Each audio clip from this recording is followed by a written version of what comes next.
যেই 16 বছর আমাদের অনেক ছেলে গুম হতে ধরেছে, গুম হয়েছে।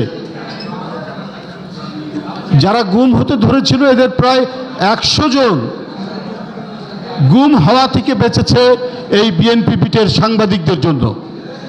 এটা আমি নির্দ্বিধায় আমি বলতে পারি। রাত্রি 9টায়, রাত্রি 12টায়, রাত্রি 3টায় তাদেরকে ডেকে নিয়ে এসে বলেছি যে যুবদল অথবা ছাত্রদল অথবা স্বেচ্ছাসেবক দলের অমুক নেতা অমুক জেলার, তাকে পুলিশ ধরে নিয়ে গেছে অথবা সাদা পোশাকধারীরা তুলে নিয়ে গেছে, তাদেরকে স্বীকার করছে না। এই দ্রুত এই কথাটি বলার ফলে এটি প্রশাসন এবং সারা দেশের মানুষ এটা জানতে পারে এবং তাতে অনেকটাই উপকার হয়েছে।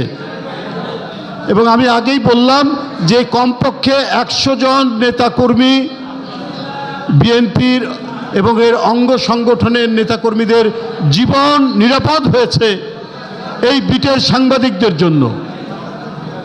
শেখ হাসিনা অনেক টেলিভিশন দিয়েছেন, মালিক অধিকাংশই হচ্ছে আওয়ামী লীগের, ফ্যাসিবাদের দোসরদের। কিন্তু এই যে যারা সংবাদকর্মী, যারা সাংবাদিক, এদের প্রত্যেককে তো কিনেও নিতে পারে না এবং এরা সবাই আওয়ামী লীগের দোসর ছিল না। এরা জান প্রাণ দিয়ে ওই সময় কাজ করেছে। একবার আমি পার্টি অফিস থেকে হয়তো মেরেই ফেলতো, রাত্রি 3টা 50 মই বেয়ে উঠে আমাকে গ্রেপ্তার করে নিয়ে যায়। সেদিন যদি সাংবাদিকরা নিচে উপস্থিত না থাকতো তাহলে হয়তো আমাকে চিরদিনের জন্য গুম করে দিত। এই ছিল পরিস্থিতি। এই কারণে আমি আজকে যুবদল, ছাত্রদল, স্বেচ্ছাসেবক দল এদেরকে কৃতজ্ঞতা জানাই যে বিএনপি বিটের সাথে সাংবাদিকদের সাথে তারা আজকে ইফতার পার্টির আয়োজন করেছে। এটা বিএনপির দায়িত্ব ছিল। উপস্থিত বন্ধুরা, অ্যানি যে কথাটি বলেছে বা বোধহয় বকুল বলেছে যে আমাদের কাজ এখনো শেষ হয়নি, এখনো কেন গড়িমসি?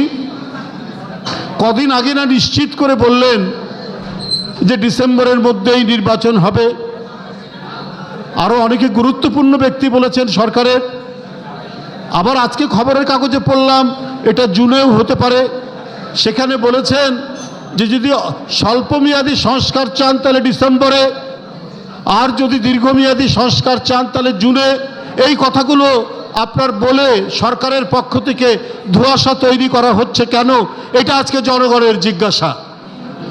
সংস্কারের আবার স্বল্পমেয়াদী কি দীর্ঘমেয়াদী কি? সংস্কার তো চলমান প্রক্রিয়া। আজকে আপনি যেটি সংস্কার করছেন সেটি 50 বছর পর সেটির আবার সংস্কার হতে পারে, 20 বছর পর আবার সেটি বাতিল হতে পারে, নতুন সংস্কার আসতে পারে।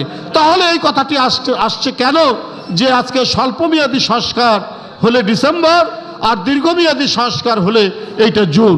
এই কথাগুলোর মধ্যে দিয়েও একটা ধোঁয়াশা তৈরি হচ্ছে।